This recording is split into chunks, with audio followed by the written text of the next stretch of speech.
Vamos a empezar a ver el sistema geniturinario. El sistema geniturinario, como dice su texto, dice, desde la perspectiva funcional, el sistema genital puede dividirse en dos sistemas, el urinario y el genital, aunque su origen embriológico sea el mismo. El origen embriológico del sistema urogenital es el mesodermo intermedio. Ya nos referimos ampliamente sobre el mesodermo axial, que es la notocorda, el paraxial, que son los somitas, y el lateral, que es la hoja somática y visceral del mesodermo lateral, ¿verdad? Pero nunca nos referimos al mesodermo intermedio hasta ahorita. Y vamos a llamarle también, es tejido metanéfrico. ¿Mm? Vamos a empezar, pues. El sistema urogenital, como dijimos, lo dividimos en dos sistemas, el urinario y el genital. Vamos a empezar a ver el urinario. El sistema urinario al que vamos a llegar, aquí lo tenemos, ¿verdad? Está formado por riñones. Vamos a ver todos que va a contener todos los glomérulos, cápsulas de Bowman y demás, como vamos a ver, y un sistema colector, ¿verdad? Es el encargado de trasladar la orina, ¿verdad?, de los riñones a la vejiga y al exterior. Entonces tenemos el sistema urinario, lo vamos a dividir también en dos, un sistema colector y un sistema secretor. El secretor sería toda esta estructura que tenemos acá. Al principio tenemos, el sistema urinario está formado por tres sistemas. Uno muy primitivo, que es el pronefros. Uno más avanzado, que es el mesonefros. Y por último, el riñón definitivo, que es el metanefros. Como dijimos, todos son derivados del mesodermo intermedio. Y todos tienen un factor común, ¿verdad?, que es el tubo néfrico. Entonces, tanto el pronefros se va a ocupar en el embrión. Los primeros se va a encontrar a nivel cervical y va a estar formado por 8 a 10 pares de nefronas estas, ¿verdad? Aquí tiene el sistema pronéfrico, lo dice claramente, ¿verdad? Una a cada lado de la línea media. Cuando aparecen las últimas, ha desaparecido totalmente los primeros. Es decir, es un sistema que es vestigial, ¿verdad? No tiene ninguna trascendencia. Pero el sistema mesonéfrico, este es muy diferente. El sistema mesonéfrico ya no va a estar formado por 8 a 10 unidades, sino que va a estar formándolo ya no millones, pero sí miles de sistemas o de unidades néfricas, ¿verdad? Y van a formar un cuerpo a cada lado de la línea media, es la cresta urinaria. Y por dentro de ella, en su cara interna, va a contener a una evaginación que va a ser los genitales, ¿verdad? El conjunto se llama cresta urogenital y es una derecha y una izquierda. El sistema pronéfrico, como lo vemos aquí en este esquema, ¿verdad?, está formado al principio, que ya dijimos, son células néfricas derivadas del mesodermo intermedio que van a formar un quiste néfrico, y al unirse con otros va a formar un tubo, el tubo néfrico. El tubo néfrico va a tener dos extremos, uno medial y uno lateral. Por el extremo medial va a recibir un ramillete de arteriolas que forma el glomérulo, que van a estar envueltas por el extremo medial del tubo néfrico para formar el glomérulo, y en el extremo lateral va a desembocar en un conducto colector común. Aquí lo tienen. Ese es el tubo colector del pronefros, que no viene en el libro, pero lo mencionamos, ¿verdad?, para que haya continuidad en todo. Todo desaparece del pronefros, desaparece absolutamente todo.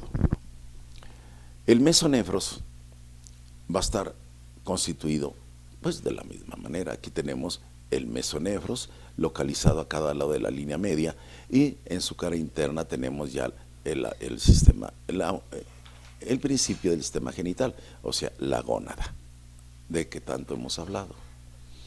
Acá tenemos, aquí viene un corte transversal, véanlo, que estaría en este modo, y vuelve a repetirse la historia. Va a formarse el tubo néfrico, como ya dijimos, con un extremo medial, aquí lo ven ustedes, que recibe un ramillete de arteriolas, aquí está la arteriola, formando el glomérulo renal. El extremo medial del tubo néfrico, vea, envuelve, le forma una cápsula al glomérulo y forma la cápsula de Bowman. Luego ya tenemos el tubo néfrico, y en su extremo distal desemboca en un conducto colector común, que va a ser el conducto mesonéfrico en este caso. No tiene ninguna gracia. Pero ¿qué sucede con estas estructuras? Tienen un destino diferente si se trata de mujer o de hombre. En la mujer, todo este sistema va a desaparecer. En el hombre no. En el hombre, esta gónada se va a transformar en testículo, y todas estas estructuras, el tubo néfrico con su glomérulo, cápsula de Bowman, todo desaparece en la parte superior. Pero en el sitio donde está unido al testículo, estas estructuras van a persistir. Únicamente van a perder la cápsula de Bowman y el glomérulo, y todo el tubo va a anexarse al testículo y va a formar los vasos rectos testiculares. Es decir, va a ser lo que une al testículo con el conducto deferente, el conducto mesonéfrico. En el hombre va a formar después el conducto de Wolf, y al final el conducto deferente, ¿sí? Entonces ya está formándose el testículo también. En la mujercita no tiene nada de esto, entonces todas estas estructuras desaparecen.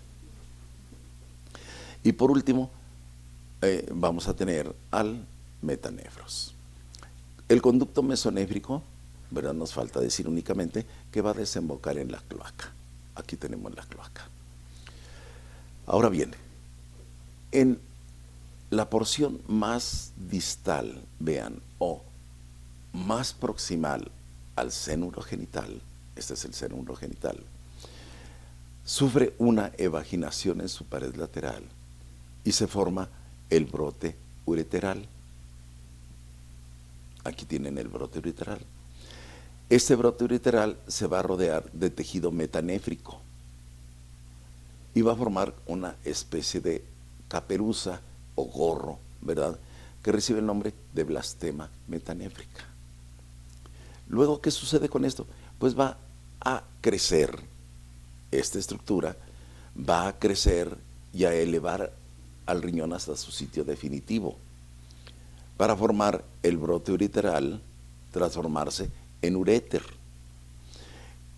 Al terminar su crecimiento, el uréter se va a dilatar, aquí lo tienes dilatado, y forma la pelvis renal.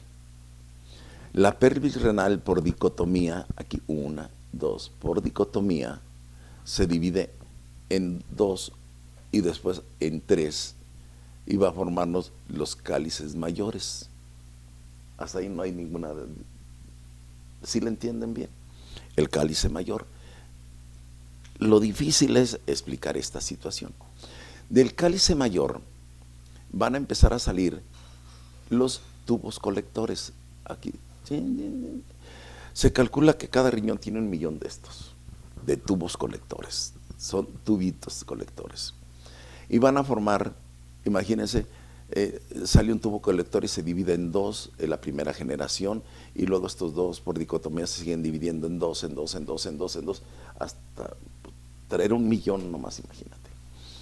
Entonces, la primera, segunda, tercera, cuarta y quinta generación de estas dicotomías se unen, aquí lo tienes unido, y forman una estructura única, esta, que es el cálice menor, del cual van a estar emergiendo, aquí van a estar saliendo los tubos colectores. El riñón al principio es pequeñito, pero luego va a crecer, crece a expensas del tubo colector. El tubo colector se va a alargar, ¿verdad? Y va a seguir dividiéndose, ¿verdad? Formando más tubos colectores. En algunos textos de embriología hablan de el tubo recto, se divide después en un tubo en arco. Pero nuestro texto no lo menciona, ¿verdad? Al terminar la división de todos, terminan todos los vasos rectos y todos los vasos rectos forman un ganchito, ¿verdad? Y dicen que aquí lo tienes, que forma, aquí está el tubo colector y nos forma un arquito. Pues bien, este tubo colector en cada uno de esos extremos que dijimos va a rodearse de células néfricas. Son acúmulos celulares, son células néfricas. Después nos forman lo que dijimos, el quiste o vesícula renal. Aquí la tienes. Luego estas se unen y forman el tubo néfrico o nefrona. Mira, ahí lo tienes. Y por su extremo distal va a recibir un penacho de arteriolas para formar el glomérulo. El glomérulo son las arterias. Y al dilatarse el extremo distal y envolverlo, formarle una cápsula, nos forma la cápsula de Bowman. Aquí tenemos el tubo néfrico, que se repite igual, ¿verdad? Con su glomérulo, su cápsula de Bowman. Pero en este caso, el tubo néfrico o nefrón, el glomérulo más la cápsula de Bowman nos forma la unidad néfrica. Ahora, el tubo néfrico empieza a crecer, crece y nos forma un asa. El asa va a tener una porción proximal, que es el tubo contorneado proximal, forma el asa de Henle, este es el asa de Henle, y luego forma el tubo contorneado distal, que se une al tubo colector. Desde este sitio, donde se une al tubo colector hasta la cápsula de Bowman, es el sistema secretor.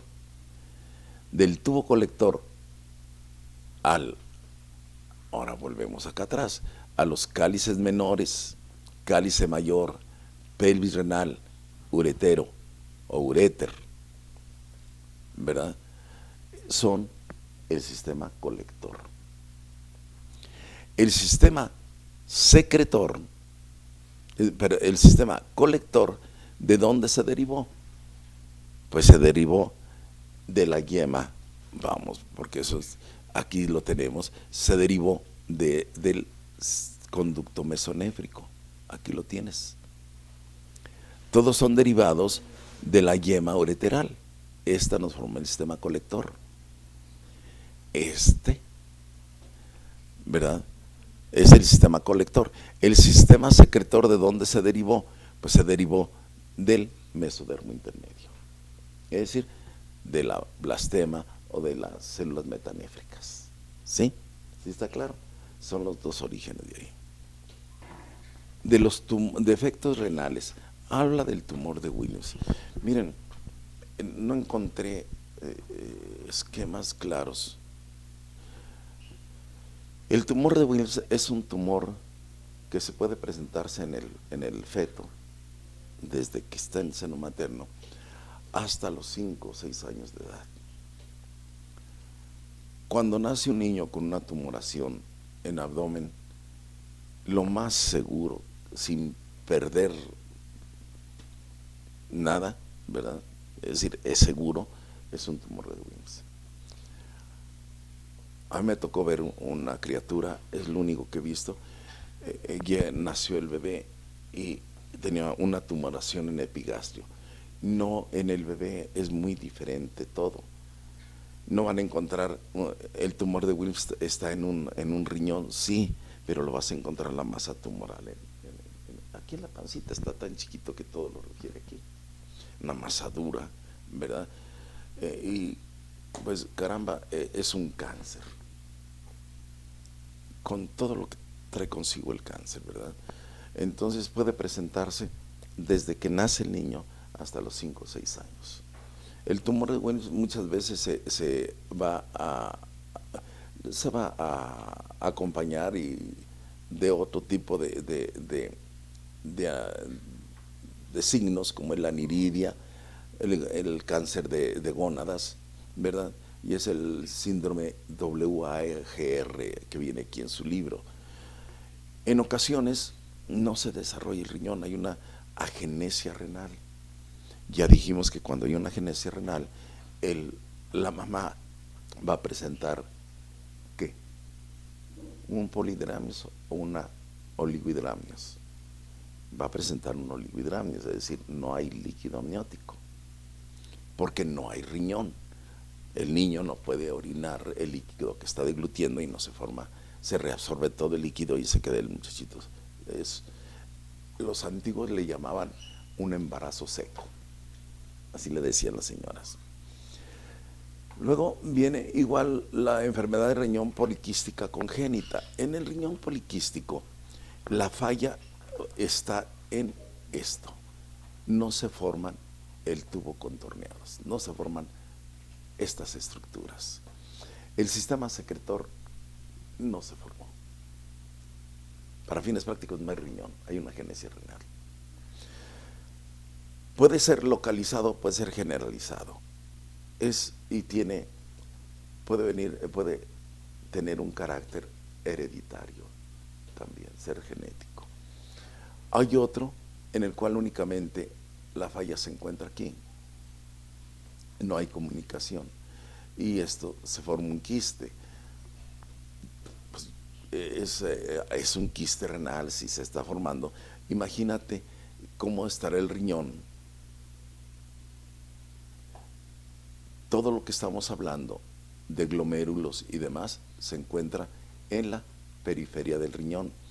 Es lo que si parte en un riñón, la parte roja intensa, color rojo intenso, son los glomérulos renales. Toda esta parte del medio, ay Chihuahua, esto no funciona. Esto son los túbulos renales, en la parte clara. Y acuérdense que los túbulos renales están llegando a cálice menor.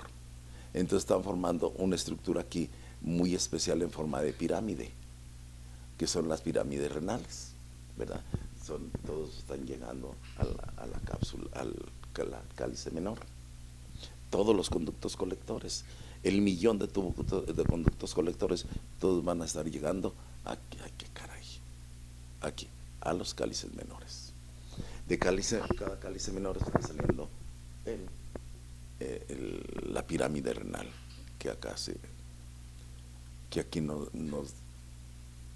aquí, bueno, más o menos, imagínense, muy grande en su base y del tamaño del cálice menor en su vértice. Luego nos habla de la posición del riñón. El riñón, conforme va extendiéndose y creciendo el embrión, el riñón va a ir ascendiendo. Pero tiene una cualidad: va a ir tomando su circulación del nivel donde se encuentre, ¿verdad? Ese es lo vacío de lo interesante en esto. Está acá abajo, lo toma de la parte baja de la aorta, pero va ascendiendo y lo va tomando a diferentes niveles. El problema es que algunas veces no desaparecen todos los vasos arteriales, sino que va a tener varias varias arterias llegando al riñón. Eso le origina problemas. Bueno, ¿cómo te diré? En caso de que vayas a quitar un riñón, es el único problema que tienes que ver que no haya más vasos auxiliares nutriendo ese riñón, porque puede quedar no vestigios, sino arterias nutriendo ese riñón, y no tener solo una, tener varias. Ese es el problema. Por último, se va a localizar el riñón en la región lumbar, en la parte media y baja del riñón, de la región lumbar. Y entramos a vejiga y uretra. Dice, la función del riñón Esta dijimos que empieza la 12ª semana.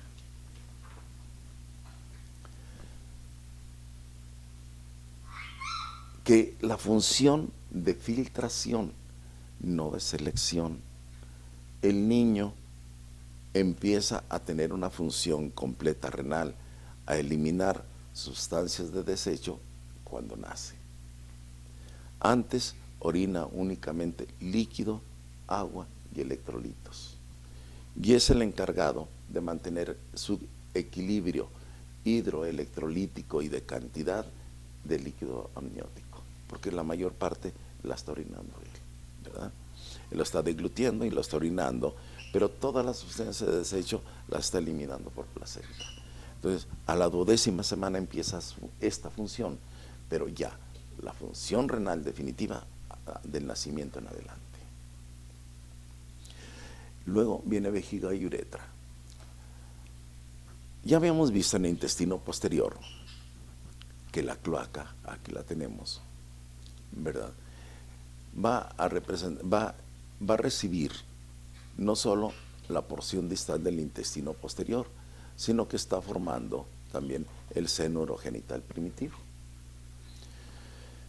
Y que el tabique urorectal, derivado de acá del alantoides, del cordón de fijación, va a formar este tabique entre el seno urogenital y la porción correspondiente o distal del intestino posterior. Y que al crecer este tabique va a dividir la cloaca en dos cavidades. La que se encuentra por arriba del sitio donde se pone en contacto el tabique con la membrana urogenital, que se llama periné, ¿verdad? Se llama seno urogenital primitivo. Y la parte posterior, de la que hemos hablado, es la región anal. De esa ya no nos referimos. Del seno urogenital está dividido en 3 partes. Una porción superior va a formar la vejiga. No tendré otro. No, este ya es aparato genital. Aquí, una parte superior, va a ser el seno urogenital, va a ser la vejiga, que está conectada directamente al alantoides. Este alantoides tiene un futuro, ¿verdad? Va a desaparecer. Desaparece y nos forma el ligamento suspensor de la vejiga. ¿Sí, verdad? Sí, vamos bien. Luego, la vejiga, al crecer, bueno, ya dijimos la primera parte es el alantoide, la segunda parte la vejiga, y la tercera parte va a ser la uretra pélvica. La uretra, fíjense que no estamos hablando ahorita de uretra peniana, sino la uretra pélvica, está acá abajo. La vejiga se desarrolla, nos va a formar pues, la vejiga, y la uretra pélvica se estrecha para formar en el hombre la uretra prostática, ¿verdad? Bueno, pues está la próstata, la uretra prostática, va a recibir las glándulas eyaculadoras, pero va a formarnos la uretra prostática. En la mujercita pues nos forma la uretra pélvica. Ellas siguen teniendo una uretra chiquitita, ¿verdad? Por eso para la mujer le es más difícil aguantarse. Cuando le dan ganas de ir a hacer pipí, tiene que ir a hacer pipí porque no tiene mucha resistencia, no, anatómicamente no está para eso. Luego, la vejiga recibe, ya dijimos, al conducto mesonéfrico, aquí lo tienes, y en la parte inferior, aquí está el conducto mesonéfrico, no, en este dibujo no lo podemos ver. Y del conducto mesonéfrico tenemos el urétero que se está formando aquí, el uréter, ¿sí? Aquí tenemos la llama ureteral.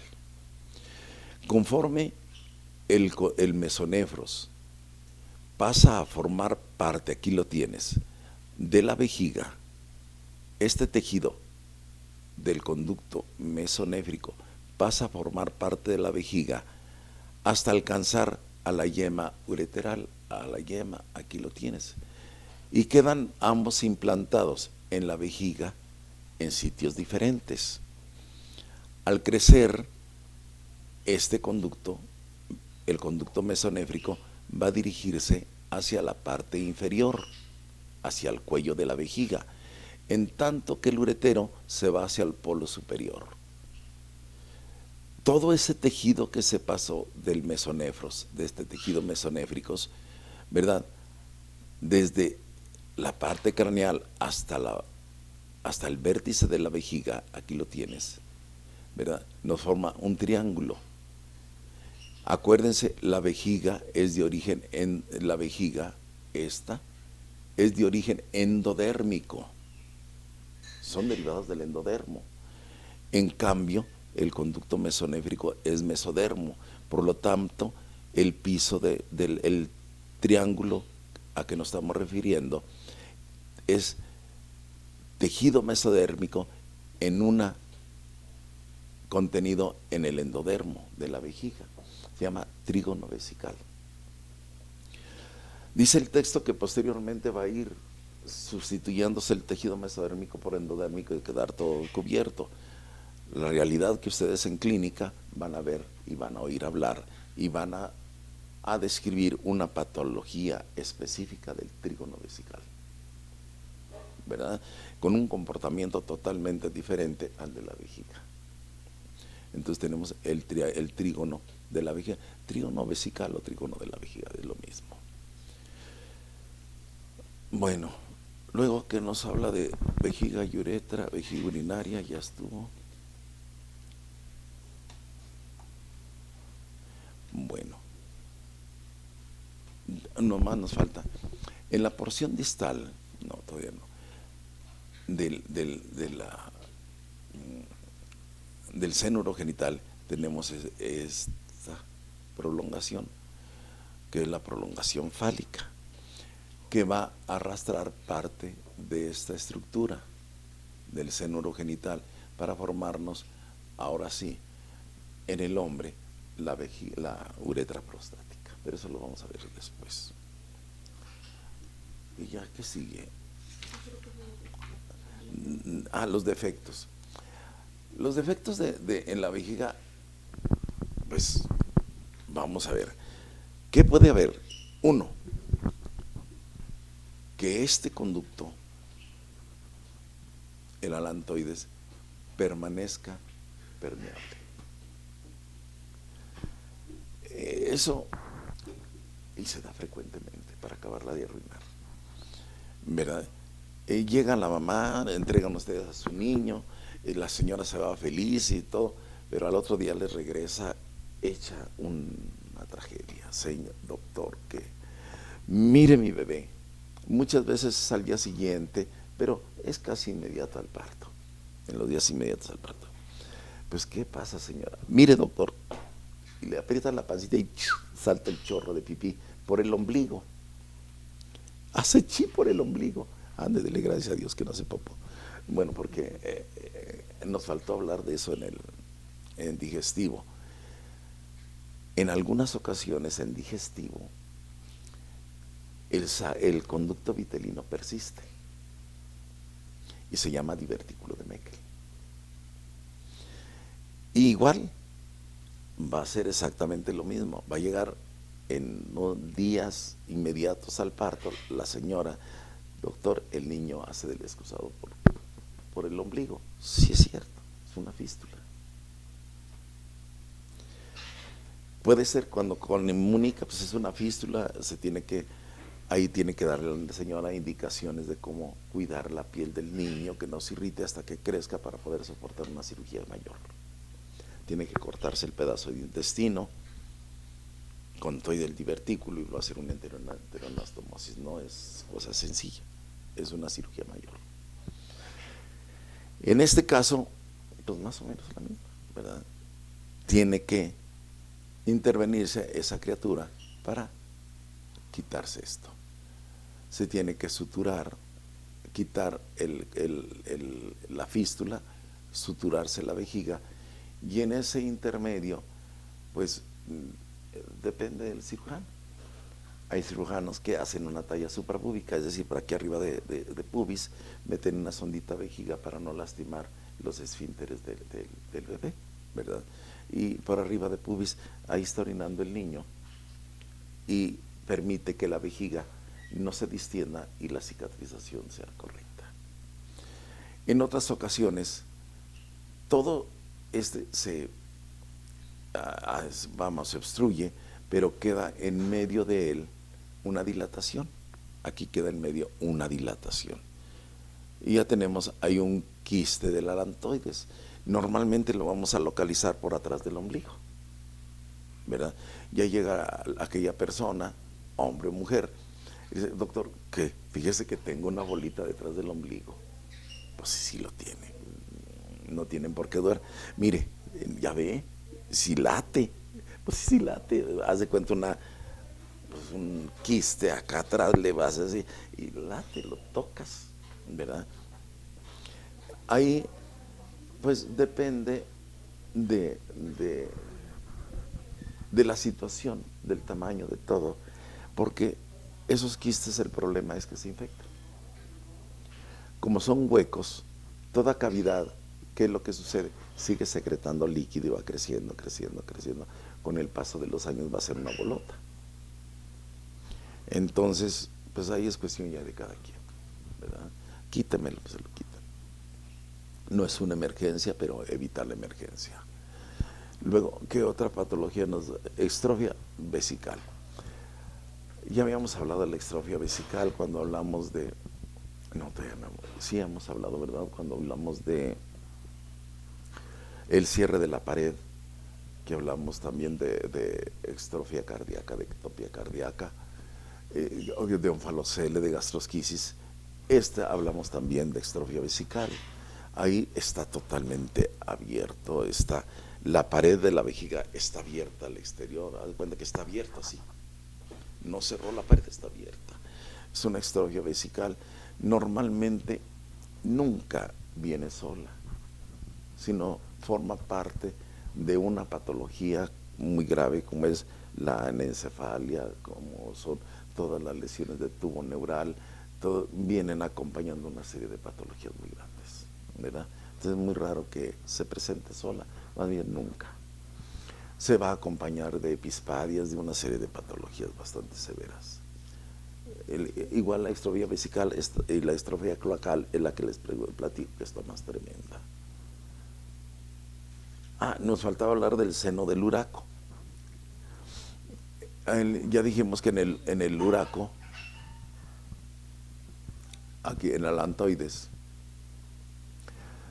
puede formarnos aquí un quiste, como lo estamos viendo aquí en el libro, o puede formar una fístula, o puede estar cerrado nada más en su extremo proximal a la vejiga y todo lo demás hueco.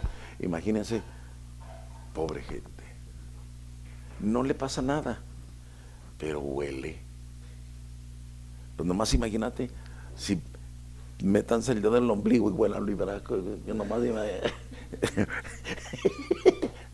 huele horrible, ¿verdad? Entonces, por más anda, pues yo creo que te pones, bueno, lo mejor es quitarlo, ¿verdad? Y se evitan problemas si no es una cirugía mayor. Y empezamos con las gónadas. De la gónada vamos a ver el sistema genital masculino, pues ya todo formado completo. Está el escroto con su testículo, con su epidídimo, su conducto deferente, su vesícula seminal, su glándula eyaculadora y su próstata. Todo esto nos forma, todo esto son el aparato genital masculino. El aparato genital femenino, pues vamos a tener ovario, su ligamento ancho, su ovario, su trompa, ¿verdad?, de falopio, su útero, su vagina y su vulva, ¿verdad? Todo es aparato genital masculino y femenino. Vamos a ver cómo se forma cada uno. Recordando tiempos pasados, dijimos, las células germinales primitivas se originan en el epiplasto. De ahí migran al saco vitelino. Del saco vitelino van a migrar a través del mesenterio, aquí lo tienes, hacia la gónada en formación. La gónada, habíamos dicho, que es una evaginación del mesodermo que forma la cresta urinaria o la cresta mesonéfrica, ¿verdad? Ahorita lo acabamos de ver. Aquí tienes el mesodermo intermedio formándolo. Y en la cara interna tenemos a la gónada en formación como una evaginación de esta. Y dijimos, a la tercera semana llegan al saco vitelino. Quinta y sexta ascienden hasta llegar a la gónada. Aquí llegan a la sexta semana. A la séptima semana se establecen y a la octava semana se diferencian. Eso es fundamental. ¿Por qué se van a diferenciar? Porque ya no es gónada la octava semana, y es ovario o testículo.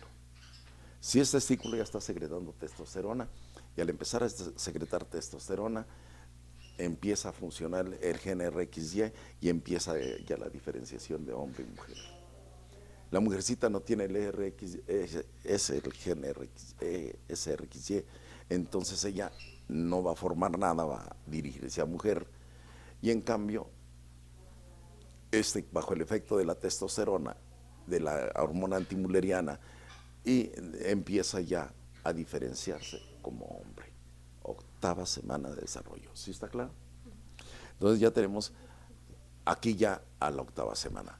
Pero mientras que ha sucedido, en la cara interna de esta cresta, donde está formándose, donde está localizado el mesonefros, ahí está una vaginación, tejido mesodérmico, el mesodermo, ¿verdad? Y el epitelio que lo cubre se empieza a invaginar y a formar cordones, y forma los cordones sexuales primitivos, los cuales se encuentran unidos a este epitelio superficial.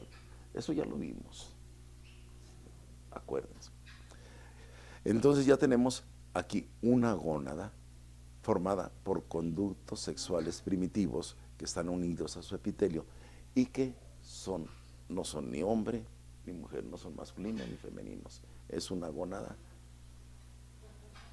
y como dice indiferenciada, ¿verdad? Hasta ahí no hay ningún problema. Toda esta estructura es indiferenciada. Tenemos acá el conducto mesonéfrico, que va a ser el futuro conducto de Wolf, y aquí viene, o en el futuro el conducto deferente que portamos los hombres.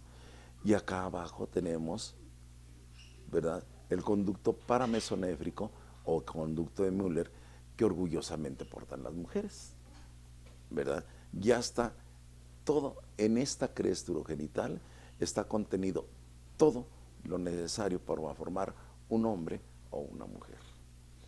Por eso se llama periodo indiferenciado. ¿En qué momento se diferencia? En el momento en que llega la célula germinal.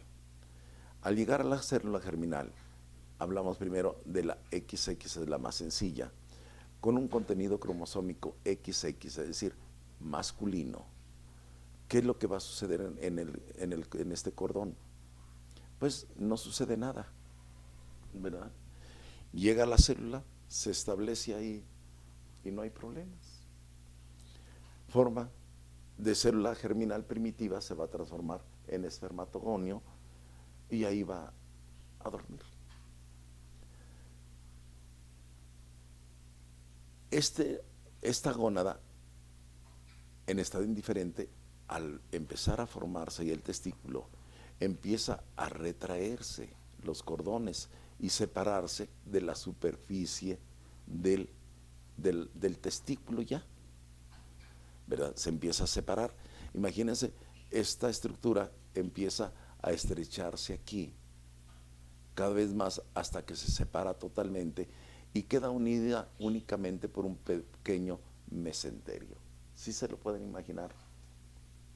¿Verdad? Es decir, esto que está amplísimo se va haciendo cada vez más estrecho,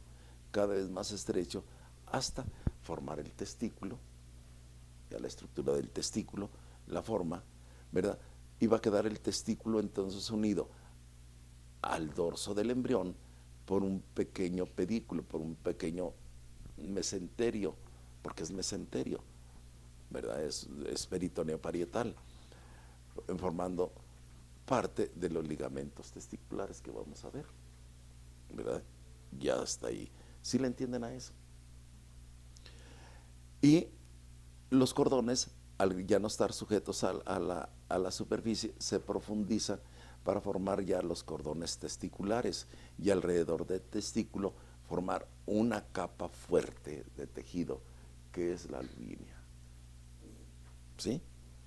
Y ya tenemos estructurado al testículo. Los cordones al principio, no está, qué caray. Los cordones son sólidos. Conforme progresa, van a ir adquiriendo la forma de una herradura. Forman una herradura completa, ¿verdad? Y en su contenido, pues va a tener una capa basal y luego va a tener una capa de células germinales, o sea, ovogonios, y luego entre ellos van a encontrarse células derivadas del epitelio que van a formar las células de Leydig, células sustentaculares, no, las células sustentaculares de Sertoli. ¿Sí?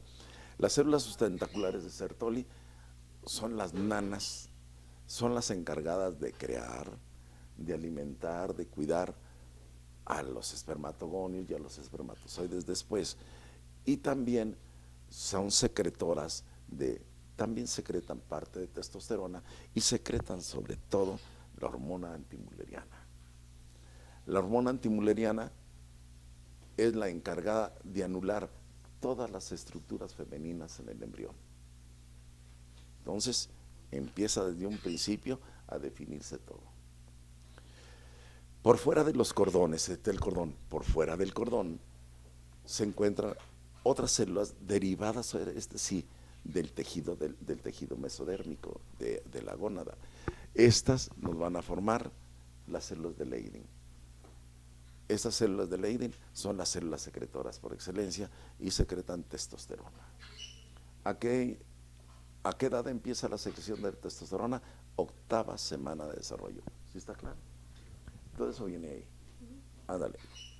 Entonces ya tenemos a la 8ª semana de desarrollo perfectamente bien definido esta situación. Ya tenemos ya cuando llega a la adolescencia el muchacho, antes, los cordones sexuales van a formar una red que va a unir todos los extremos de los conductos ya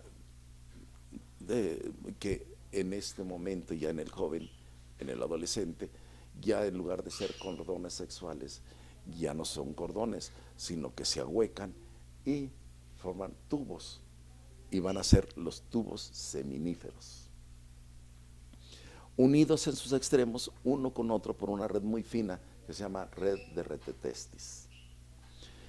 Y a esta red de retetestis que se va a formar aquí, se va a unir este cordón que dijimos.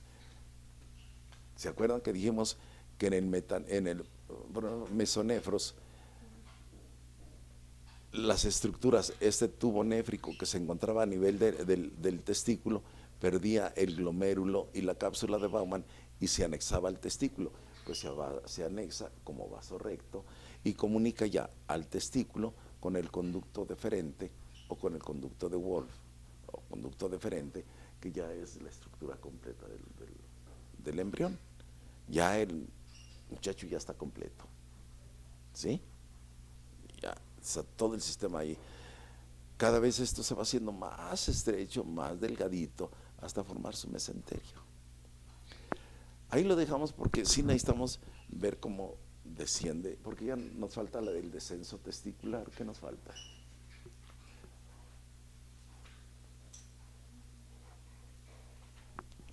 Sí, acuérdate, no deben de perder de vista, esta estructura está en el dorso del embrión. está en el dorso, en la región dorsolumbar. Entonces, de ahí, esta estructura, esto ancho, dijimos que da un mesenterio. No, pues ya lo encontré. Es que lo tenía aquí, lo teníamos aquí. Y digo que siempre hay gente que se metichona y rezongona. Entonces, aquí este mesenterio va a formar el ligamento dorsal del testículo, pero también va a tener un ligamento craneal y va a tener un ligamento caudal, para irlo repasando, para que lo repasen ustedes. Conforme el embrión se va enderezando y va incrementándose la presión intraabdominal, origina que esto empiece a descender. Sobre todo, el ligamento caudal contiene una estructura muy particular que se llama gobernaculum testis. El gobernaculum testis se extiende desde el extremo caudal hasta el orificio interno del conducto, el conducto inguinal, ¿verdad? Hasta ahí llega, es la primera parte del gobernaculum testis. Entonces, el testículo, el gobernaculum testis, dice, no se encuentra. ¿Por qué motivos desciende el testículo? Pues desciende por la presión intraabdominal, el enderezarse el embrión, ¿verdad? Por el crecimiento, se extiende. Y en tercer lugar, el gobernaculum no crece, jala, y va a hacer que descienda el testículo hasta la semana 20 tantas, 28 creo, llega a la parte posterior del conducto inguinal, adentro. Ahí el gobernaculum testis forma la segunda parte, que va desde el polo inferior del testículo, que es localizado afuera del conducto inguinal o en el conducto inguinal interno, hasta el escroto, hasta la prominencia genital. Ahí el gobernaculum jala al testículo y lo lleva hasta el escroto, ya la prominencia genital transformada ya en escroto, llega y lo localiza ahí, y ahí lo fija en la semana 33. En la semana 33 el niño ya debe tener su testículo dentro de su bolsa escrotal. Por eso siempre se revisa el recién nacido, que los testículos estén en su lugar, porque deben de estar desde hace mucho rato cuando nace el niño. Si no está, pues hay que bajarlo.